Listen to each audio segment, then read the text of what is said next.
You're watching NRATV with Bill Whittle.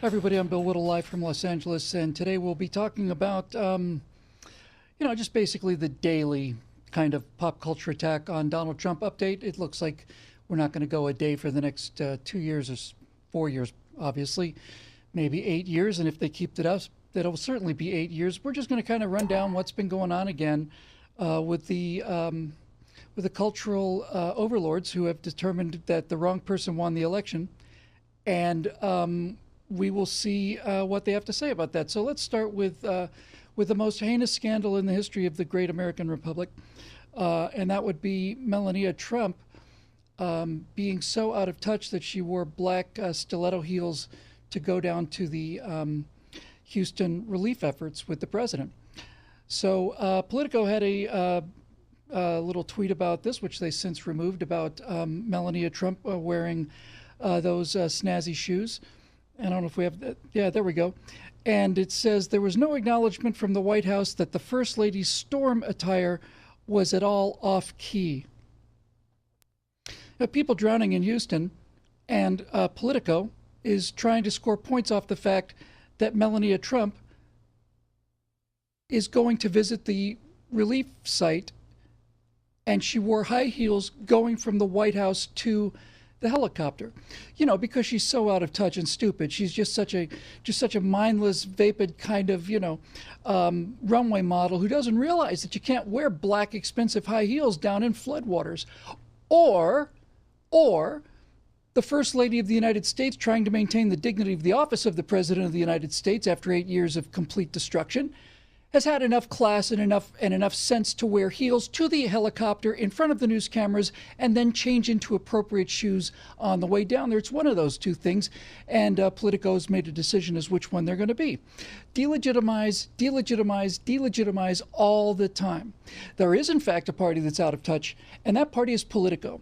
Because the more of this they do, the more the American people have not only just aware of this bias, but are getting more and more disgusted with it every day. I am. I'm sure you are as well. So that's the big scandal of the day. Melania Trump wearing high heel shoes from the White House to the helicopter, going down to visit the people in Houston. That's just amazing. What about the pop culture, though? We talk about the news, we talk about the pop culture. What about the celebrity clan, the people who we always look up to for moral guidance and intellectual support and things of that nature? Let's take a look at a little gem that came out just before the election. It stars many famous people, and these famous people have decided that you really should be voting for Hillary. And if you haven't figured that out yet, it's probably because you're too stupid. So here are some celebrities to help you understand exactly who you should vote for. You only get this many famous people together if the issue's one that truly matters to all of us. A disease or ecological crisis or a racist, abusive coward who could permanently damage the fabric of our society. Do the math. Do we really want to give nuclear weapons to a man whose signature move is firing? Firing things? But we can end this nightmare before it begins. We can save the day. for our children. For our children. For our children. For our communities. For our communities. For our communities. For America. For America. For America. Oh, we can save this nightmare before it begins, all right. You know, Don Cheadle, here's just a little clue for you. If you can call the President of the United States a racist monster nincompoop and not go to jail, then you don't live in a tyranny. See how simple it is? See how simple it is? And by inflating Donald Trump to this Nazi label, all you're trying to do is improve your own sense of self-worth and your own sense of courage, standing up to the forces of fascism while you get out of your limousines in your $200 million Hollywood homes and complain about the tyranny and the repression in America and the police state and the Nazi state that's coming. You know, Don, there is a response for people like you and Scarlett Johansson and Robert Downey and all the rest of you who have to tell us who to vote for and what a horrible, terrible nightmare of a country we live in when we don't agree with you. And I would love to give it, but as it turns out, I don't have to give it. Some just regular citizens got together and gave it. So here's a little section of a response to that Save the Day video. Thanks, famous actors, because it's times like these when we realize just how lucky we are to have famous Hollywood actors. To guide us. To guide us. They know stuff we just don't know. Stuff we can't know. Because we're not famous actors. And they're not just acting smart. They are smarter. They are smarter. And thank goodness they made it clear that we must vote for Hillary. I could have made a terrible mistake without their help. I thought Clinton deleting all those emails was dishonest and corrupt. And put our national security at risk. But now we know it was all just an accident. Just an accident. It was just an accident. An accident that could happen to any of us. I mean, who among us couldn't accidentally hit the delete button 30,000 times? 30,000 times? 30,000 times. Do these celebrity PSAs work? I mean, they did a whole bunch of them. They continue to do them, and they do them in the same style, the same way you would talk to kindergartners. I guess that's just what they're used to with their fan base. But do they work? Well, yes and no. In terms of do they work in terms of getting Hillary Clinton elected, I would have to say that the answer on that one would be a pretty solid no. They don't help get Hillary Clinton elected, and they didn't help Elizabeth Warren or any of these other people who they come out for. They didn't help any of these challenges from Democrats who's got the big Trump killer coming up over the last 7-8 months. Didn't help them in the slightest. But does it work in another way? Yes, it does. It works to the degree that it shows the American people the contempt that these people in Hollywood and New York have for you.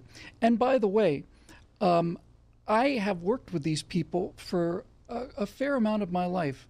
And you will not find many people who are less educated and no people who are less morally decent than the Hollywood entertainment crowd. If you knew the details of what actually happened out here, if you knew how business was conducted out here, you'd be ashamed of yourself for being an American. And the accounting practices, if you used Hollywood accounting practices in any other occupation in the country, you'd be in jail for fraud. So these people whose marriages last a year are lecturing us on who we should be voting for? I don't think I quite understand that.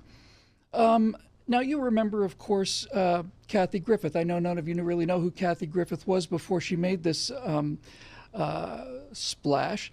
Kathy Griffith is a D-list celebrity, and she actually did something that she said she regretted. She held up a head of Donald Trump, held up the severed head of Donald Trump covered with blood. Well, Kathy Griffith is down there in Australia, and she says she's no longer sorry for holding up that severed head of Donald Trump.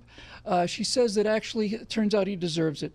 So let me just read a couple things she said on an interview down there in Australia. Kathy Griffith said, "I called him the accidental president because he's not supposed to be the president." You hear that? He's not supposed to be the president. It was an accident. He lost by a very large margin, and now we're screwed. Kathy, look me in the eyes now. Here we go, right here. Kathy, he didn't lose by a large margin.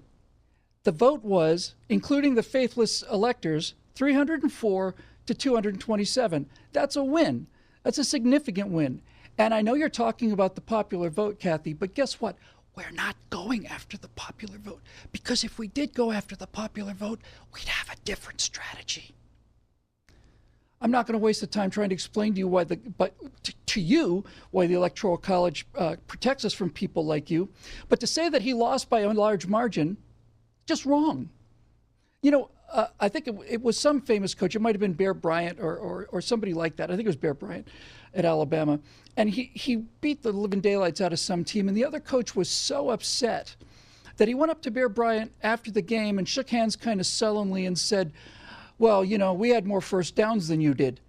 And Bear Bryant said, "Okay, fine. Next time we'll play for first downs." Right? Next time we'll play for first downs. Scoreboard. Okay, he won big. Kathy Griffith goes on to say this: "I'm looking forward to exposing all the details about the story and the investigation. and that the idea that we have this insane, possibly Nazi, I'm going to go with Nazi-esque president in the White House. I mean, there's not two sides to Nazis. Let me just clear that up. And he's going to come for me using taxpayer dollars because I shamed him. Oh, he was shamed by a girl. Look, I think I need to take him down globally, one joke at a time. Let's deconstruct this. You guys are so fond of deconstructing things. First of all, Kathy, you're not taking down anybody one joke at a time because nobody watches you. You don't have a career.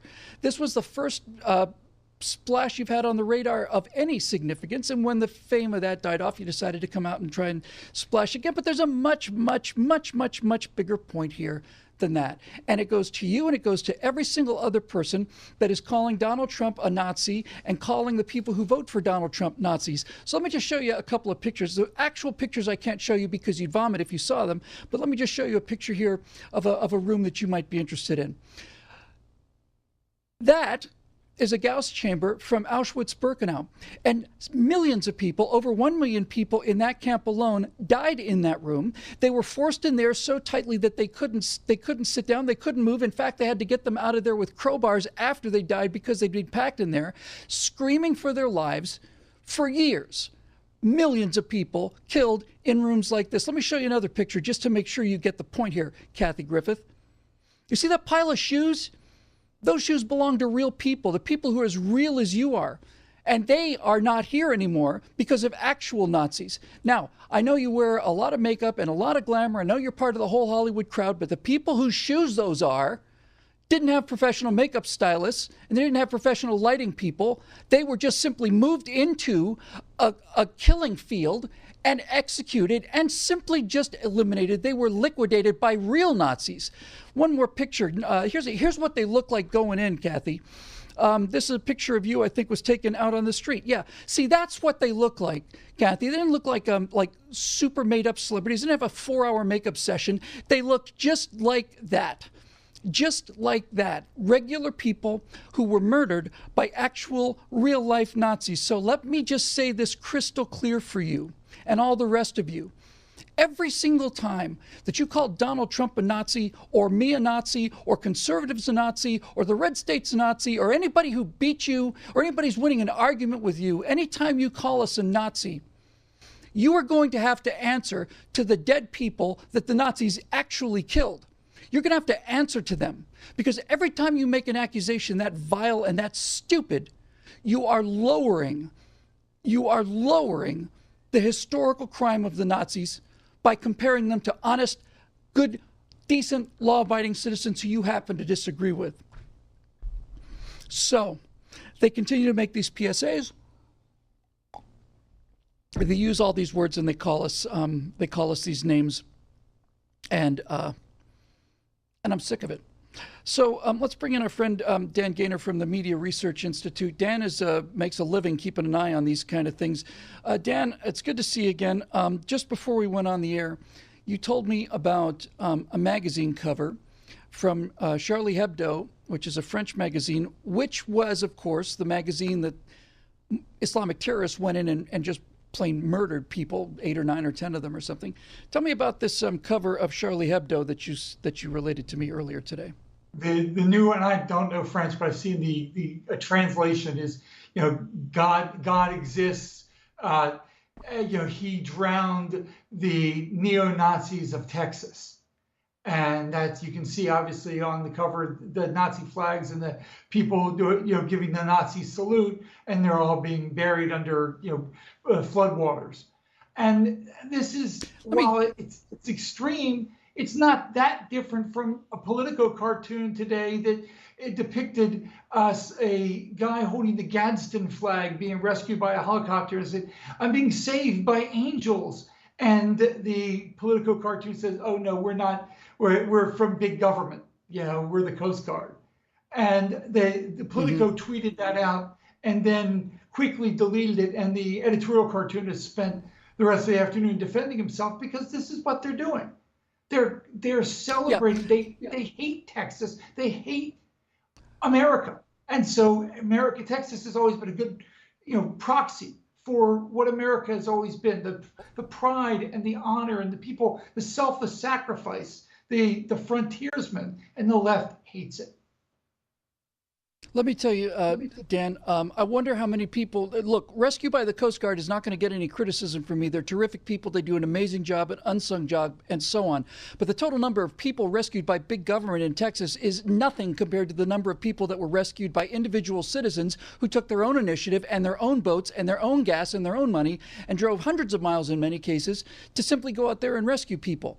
The Cajun Navy is not part of the Department of Defense. So that's for the political cartoonists. And as far as Charlie Hebdo goes, I hope you're paying attention over there, Charlie Hebdo, your French magazine, that says that the people in Texas are being drowned by God in order to get rid of neo-Nazis. Let me make something perfectly clear to you. The people in Houston and Texas and the South who are in the middle of these floodwaters are the same exact kind of people that came and saved your country from actual Nazis. You would be giving the Nazi salute now, and you would be living under swastikas right now if people from Texas and the South had not gone across the oceans and died to protect a country that you simply couldn't protect on your own. So you can take that magazine cover and you know what you can do with it. You miserable, low-life filth. To make an accusation like that against the people that came and gave their lives to save your country from Nazism. We got a God is drowning the Nazis in Texas now. Please, please, we'll have a word together sometime. We'll have a little talk, you and I, Charlie Hebdo editors. Dan, who do these people think they are?